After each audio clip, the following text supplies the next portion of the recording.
Good morning. We are about to start our webinar today. I'm Serena.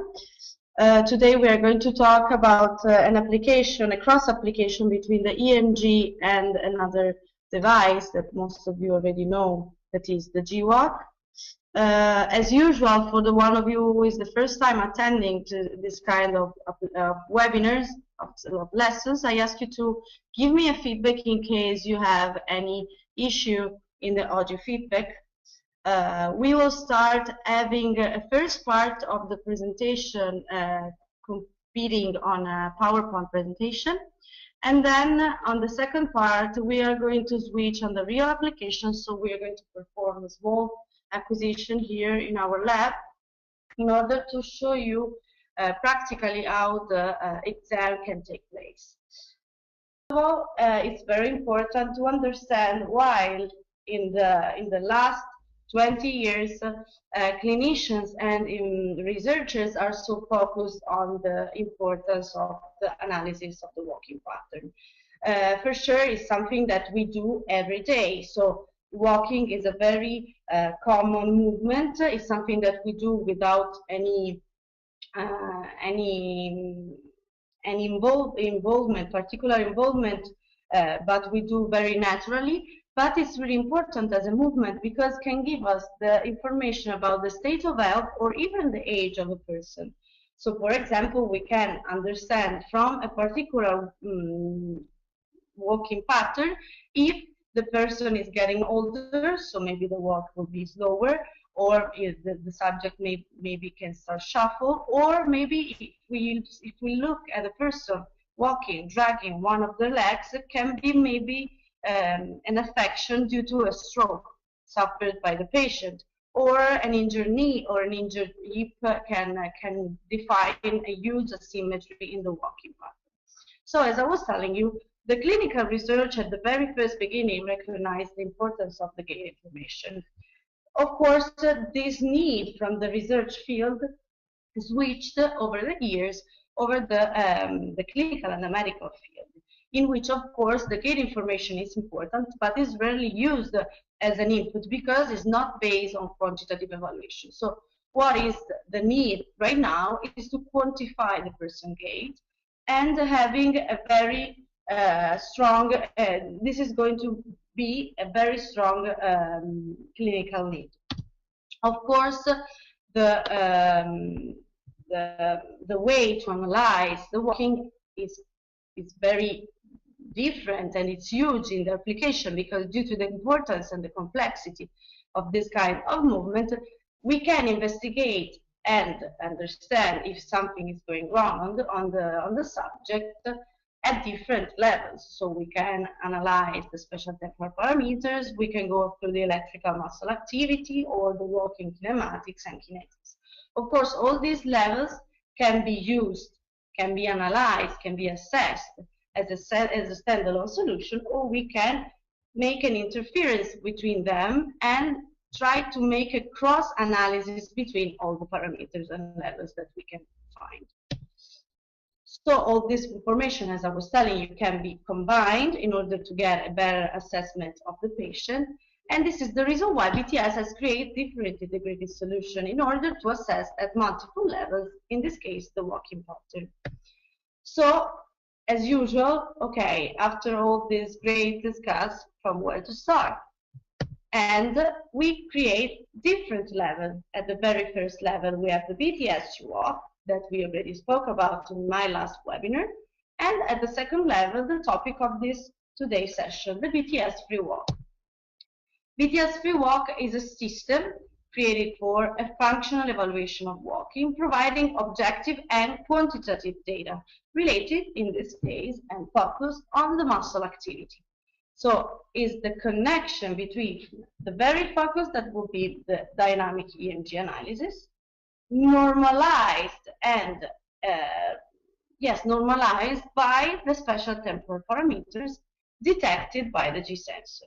So in this way, we have the conjunction of two different levels, the EMG activity and the special temporal parameters. In this way, what is really important is that with BTS FREEEMG, we can make a gait analysis everywhere.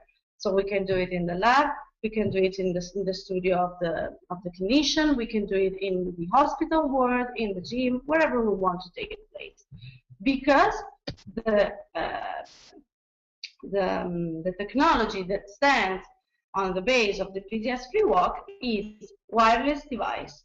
So we will have wireless probes for the EMG connection, for the EMG detection, and wireless G sensor for the special temporal parameters detection. The patient is asked to walk at his natural speed, and at the end of the acquisition, the software processes the data and displays the report automatically. As you can see in the picture here on the slide, the sensor will be positioned as G-walk analysis, so on L5, and then we can go up to 8 probes to analyze the activity of the muscle, depending if we are looking at the distal or proximal analysis. We can decide to make a full leg analysis with 8 channels, so we can choose 4 channels for each side, or we can decide to focus on the distal or proximal district and analyze that. Of course, we still have the normal classes of reference, so depending on the age, we can compare which is the normal activity in terms of timing of activation of all the muscles analyzed. And we get, in this way, we get the chance to monitor the subject progresses, both in terms of special temporal parameters and both in terms of EMG activity, because you still need to remember that even if the special temporal parameters are correct or incorrect, we never know until we don't go deeper, which is the real cause of this distance between the normative band and the patient pattern. So, as I was telling you before, we will switch on the practical session. The acquisition in our case will be applied over 4 muscles, 2 muscles for each side. Just because in this way it's going to be quicker. We are going to analyze the tibialis anterior and the gastrocnemius medialis. So we will place 2 probes on each side. And then the subject, as I was telling you, will be asked to walk everywhere inside the Bluetooth range, because the restricted one will be the range connected to the G sensor that will be positioned on L5, like during a BTSU walk test. Okay? Just to close the PowerPoint presentation, this particular application is a valuable help in the daily activity of specialists, and can be applied at several levels, so physiatrists, orthopedics, neurologists, and physiotherapists. So anything that involves a motor disorder in the gait pattern can be evaluated with BTS Free Walk. It's not invasive, can support the diagnosis, can define the treatment to be performed, or can monitor the follow-up of a certain treatment already applied. Okay, here is the sensor, so the one that you already all know. I don't know if you already see the new one, that is this one. And as G-walk analysis, we are going to place this sensor on in the belt in this position, with the connectors up, with the label facing outside, right inside the belt and closed in the way that the sensor is not going to move at its own movement while we perform the analysis. On the other side, we will place these probes on the muscles. These are the new probes. You can see that we changed the shape and we changed the way that the probes are going to be activated. Now, right now, we just need to swipe the probe on a magnet and the probe will be active. These are our new probes. I don't know if you already saw them. I placed probe number 1 and number 3 on the right side. So number 1 will be on the tibialis anterior, and number 3 will be on the gastrocnemius lateralis.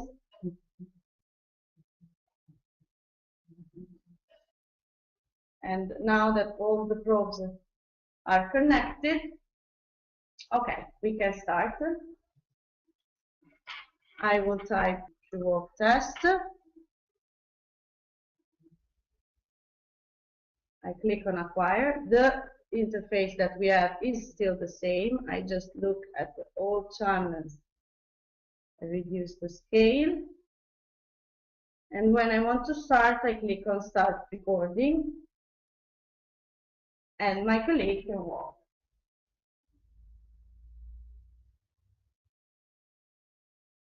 Okay, she stopped. I can stop the acquisition. Okay, thank you. Here you can see that we have several lines on each EMG signal. Here on the labels you will have the legend of all the instants detected on the EMG trial. And as you can see, we choose to use a protocol in which each signal will be EMG signal 1, 2, 3, and 4. In this way, we can apply this protocol to every kind of setup of muscles without having any problems about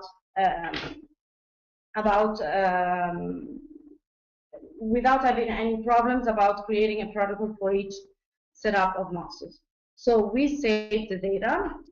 We still have the chance to add some notes, and we go back to the software. As usual, here we will detect the same EMG signal that we just saw. So here there are all the instants detected. We select to include the normative band for the walking, and we choose this protocol that is BDS free walk 4 channel. Okay, I think that you see the screen. You should now. Okay, perfect. We make the association between the trial, the information of the patient, the normative bands that we just select, and the images needed for the report, and we click OK. You can see that everything is automatical up to the moment in which we need to say to the computer at which channel we have which muscle. As I was telling you before, EMG number 1 is tibialis anterior on the right, and so I click OK. EMG number 2 is left tibialis anterior, so I click OK. EMG number 3 is the right gastrocnemius medialis, okay, and EMG number 4 is the left gastrocnemius medialis. Each label can be edited, so we can modify each name, and this is the reason why we left the general name of each channel in order to detect every kind of muscles, and we just need to change the label. So we click on OK. The report is automatically generated, and clicking on View Report, we have the preview of the report just printed. Takes a while to charge all the information.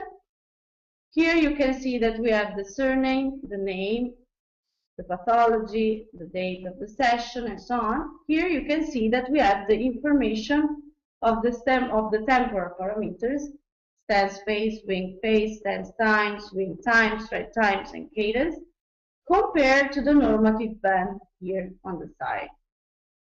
Then, page number 2 takes a while to charge. You can see that we have a last graphic that is empty that we can remove just in case. That is in case we decide to analyze 6 or 8 channels. The first channel is the right tibialis anterior, then we have the right gastrocnemius medialis with already imposed the dotted line for the jaw and the full line for the hip contact. You have to remember that it's quite important that the very first step and the very last is deleted automatically by the software, and this is something that we kept from the GStudio software, because it's important not to consider a step that is not the regular and constant that we expect to be. So this is the reason why you see just these 2 lines instead of seeing all of them, because at the real beginning we decide not to keep it, and the real end we also have the phase in which my colleague was standing and not walking, in which we do not detect any step. Page number 3, sorry, we have the left EMG activity. So also in this case, you can see that the lines are different. So we detect more left steps instead of the right one. And at the very last, we have the activity normalized in the gait cycle for the right side and the left side, in order to see if there is any repeatability in the activity of the muscles. And as you can see, for the left side, we also add the standard deviation because, as you can see in this visualization, we have 2 gate cycles complete, from the heel strike up to the second one and the third. In the case of the right side, we have just 1 full gate cycle, so it's the one considered in the analysis as can be normalized. Of course, the longest is the walk, the most steps you can detect, so also the normalization can make more sense. And so the full line is the mean pattern, and the area surrounding is the standard deviation between all the steps. Then, at the very last page, you can see that we report normalized on the 100% cycle all the phases in the cycle in which every muscle of the lower limbs is supposed to be active. This has been done and not reported to the same graphic because we kept the general protocol application, in which we do not specify at the real beginning which is the muscle that we are evaluating. Because if we already do that, we can charge and overimpose here directly on the graphic the normative band. In case we do not know if the muscle will be the tibialis anterior or whatever other muscle, we choose to report everything at the very last page. In this case, you can see the tibialis anterior, for example, that has to be active at the very first 15% of the gait cycle, and then from the 45% up to the 100%. For the gastrocnemius medialis, is the normative band is reported here, and the gastrocnemius medialis is expected to be active up to the 50% of the gait cycle. So as we look here, we can see the same activity. So at the very first beginning, at the end of the gait cycle, and the same thing for the gastrocnemius medialis, in which I have the muscle active until I do not have the disconnection of the foot from the ground. Of course, this report can be printed, can be saved as a PDF. We can do wherever we want, as we always do on the EMG analyzer protocol. And so in this way, we have the chance to analyze the EMG during walking without using the foot switches that usually are not very comfortable, not to be wear and not even to be set up on the patient. So we choose to use an easiest system that can make the analysis quicker and can give the same results as we had for the foot switches. What we are going to add to this protocol, and is not displayed yet, will be the pelvic angles, as you can find in the G-Studio report. And it's going to be the next update of the PTS free walk. Okay, so I wish you a very pleasant start of the week, and see you in our next session. Please check the webinar calendar online. Thank you very much. Have a nice day.